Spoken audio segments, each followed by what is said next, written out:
Salute a tutti! Nel nostro viaggio attraverso le 40 maggiori città della Sardegna antica, oggi faremo sosta a Viniolis, uno dei villaggi scomparsi del nord Sardegna. Il problema della sua esatta collocazione è dovuto al fatto che gli storici non hanno mai individuato con precisione il capolinea della strada che da Tibula, ovvero sia da Tubula o Tula, andava a Sulcis.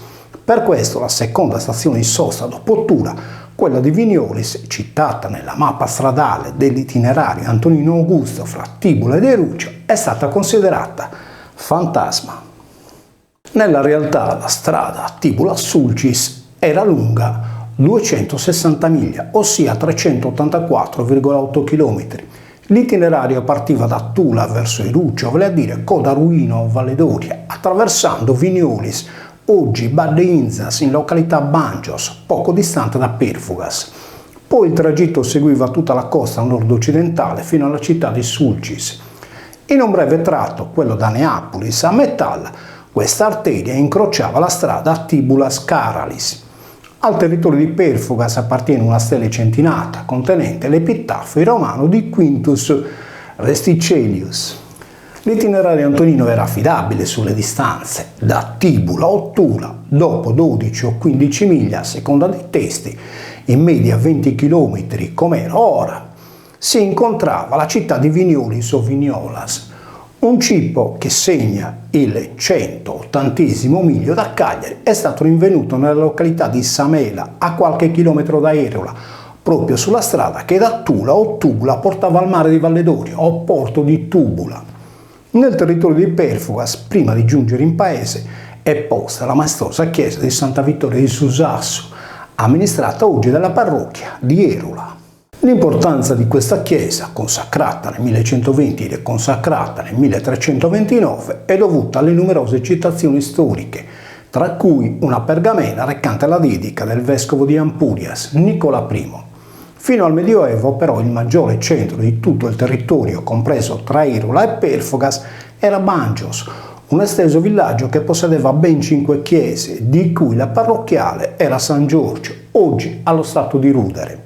Bangios Scriptus traduce l'italiano terme, il rio Anzos nelle vicinanze, ne segna il confine e il toponimo in sardo. È proprio dell'acqua in abbondanza che i navigatori dell'antichità avevano bisogno per rifocillare l'anima e il corpo. Infatti in ogni stazione di sosta era presente almeno un edificio termale pubblico. Alcune località perciò acquisirono la denominazione di Bangiu o Banzu, il cui significato è riferito alla forza dell'acqua che picchia, Banzu, sulla pietra. Ancora oggi rivoli d'acqua scendono dalla collina di Bangios a valle, dove è situata la bellissima fonte sacra di Nieda, il cui perimetro, un unicum, disegna una nave. Le sponde esterne della fonte sono impreziosite da borghe scolpite nei conci calcarei. L'interno della vasca è contrassegnato da una gradinata che consentiva al bagnante di immergersi lentamente nell'acqua. Lungo le pareti si notano ancora delle incisioni che sembrano imitare le onde. Alcuni ritengono che tali forme epigrafiche siano grafemi o forme di scrittura antica. Agli occhi del più attento archeologo non può sfuggire l'esedra maestosa che circonda la fonte, sebbene in parte ricoperta dalla vegetazione spontanea. Il toponimo citato nell'itinerario come stazione di Viniolis, corruzione del latino vinealis relativo alla vigna, trova il suo corrispondente nell'attuale località di Badde Inzas, Valle delle Vigne, luogo solcato dall'omonimo Rio Inzas, situato nelle immediate vicinanze di Bangios. Segni di antiche dimore sono sparsi un po' in tutta l'area. La continuità cultuale del luogo rende difficile una classificazione temporale degli abitati. Al visitatore non sfugge il grosso architrave del nuraghe Nieda, che pare eguagliare per dimensione quello di Ponte a Dualchi. Da Vignola si dipartivano una serie di strade, ognuna delle quali diretta verso un villaggio limitrofo. Poco distante dal sito era presente nel Medioevo la chiesa dello Spirito Santo, oggi foranea al centro abitato di Perfugas. Separava Perfugas da Bangio il rio Altana, divenuto famoso per il rinvenimento presso le sue sponde di manufatti risalenti a circa 200.000 anni fa. L'acqua perenne ha reso agevole da millenni in questo luogo la vita per l'uomo. Infatti, circondato dalle case di Perfugas, è il maestoso pozzo sacro di Predio Canopoli. Sulla via del mare che seguiva il corso del Coghinas, il pellegrino aveva dunque varie opportunità di ristoro. L'appellativo Sugamino de Sarughe indica che il tragitto della strada Tibula-Sulcis era parte della via della Croce o Crucis, stampata nella tabula peutingeriana. Da Vignola, per giungere a Eruccio, la prossima fermata, occorreva percorrere 24 miglia, 35,52 km.